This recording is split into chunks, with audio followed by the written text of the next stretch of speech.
Et salut tout le monde, c'est MangaFan et aujourd'hui on se retrouve pour le premier épisode de 1001 questions sur les mangas. Un principe très simple, je pose une question, un mystère sur un manga et je cherche des hypothèses, des théories pour enfin donner celle qui me paraît la plus plausible ou donner carrément une théorie qui est la mienne.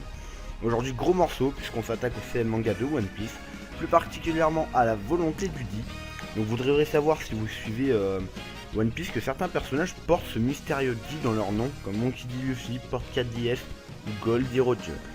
Mais que veut dire en fait ce fameux dit? Je vais tenter de donner le plus de théories possible, le plus d'hypothèses possibles dans cette vidéo. Alors c'est parti les gars.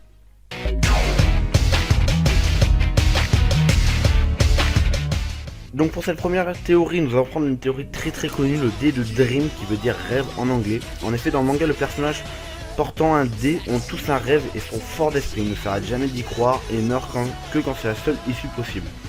Cette explication peut aussi fonctionner donc avec le dé de destin. Petite remarque, quand un personnage portant le dé dans son nom va se faire tuer, il sourit, par exemple Goldie Roger. Encore Luffy croyant qu'il va se faire tuer par Baggy Hallowton, pareil pour Ace d'ailleurs à Marineford.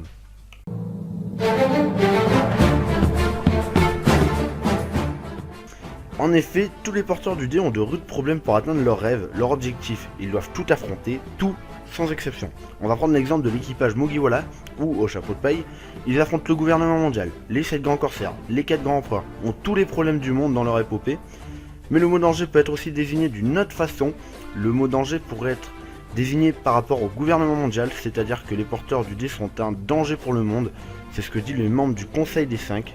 D'ailleurs, Law, qui porte lui aussi un dé dans son nom, dit que ces porteurs provoqueront un raz-de-marée dans le monde.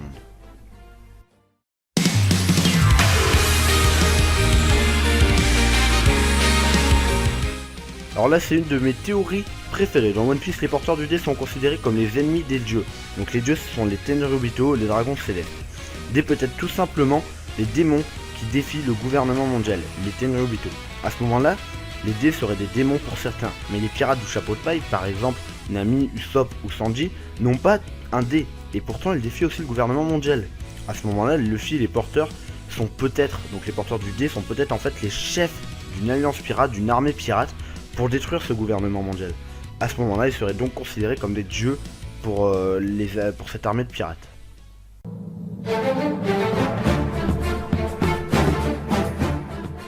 Dans ce que je viens de vous dire auparavant avec les démons et les dieux, les porteurs du dé sont les démons, donc, ou dieux, défiant le gouvernement mondial afin de le détruire.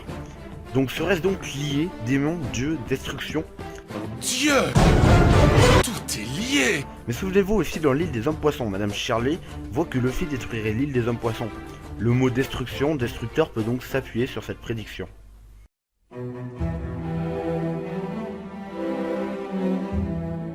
Cette théorie est aussi très connue.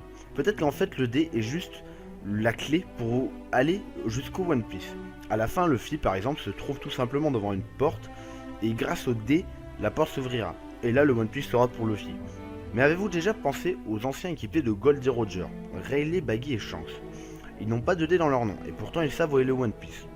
On va mettre à part Baggy parce qu'il n'est pas assez fort pour rejoindre la dernière île. Et Rayleigh parce qu'il n'est pas là pour récupérer le One Piece. Il reste plus qu'un seul pirate, il reste Shanks, qui fait partie des 4 plus puissants personnages de One Piece. Pourquoi il ne va pas chercher, au moins aller à la dernière île? Parce qu'il n'a pas de dé dans son nom.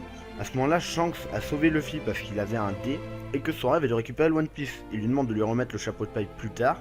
Ce plus tard sera là où Luffy sera assez fort pour rejoindre le One Piece. Luffy ouvre la porte pour le One Piece. Shanks le tue et récupère le One Piece. Tac, le vrai méchant de One Piece les gars, c'est Shanks.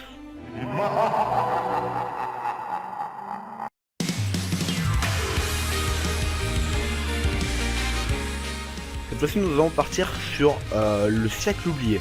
Le dé fait peut-être partie donc tout simplement du siècle oublié. On sait dans ce siècle que le gouvernement a exterminé un peuple. Imaginons que ce peuple est en fait le peuple du dé. On peut supposer que le peuple vivait à Rautel, donc là où est le One Piece. À ce moment-là, on va encore continuer dans la supposition, les derniers survivants de ce génocide ont fermé Rautel au monde par je ne sais quel pouvoir afin que les seuls à pouvoir y aller sont des gens porteurs du dé dans leur nom. Les porteurs du dé sont donc les seuls à pouvoir récupérer le One Piece. Et alors peut-être qu'en fait le One Piece c'est l'histoire du dé, du génocide, c'est l'histoire du siècle oublié, écrite sur les poneglyphes. Après toutes ces théories, je pense que vous pouvez trouver celle qui vous plaît le plus. Moi personnellement je pense que les ancêtres du dé sont ceux qui se sont fait exterminer lors du siècle oublié. Ces ancêtres étaient des dieux ou des démons. Les survivants enfermés à Raoutel afin de cacher la vérité au monde entier et ont une seule mission, détruire le gouvernement mondial afin de se venger. Pour cela ils doivent passer tous les dangers et tel est leur destin. De toute façon ce sera la fin de One Piece les gars. Et vous, avez-vous une autre théorie? N'hésitez pas à me la dire dans les commentaires. N'oubliez pas le petit like et abonnez-vous. Portez-vous bien et sayonara tout le monde.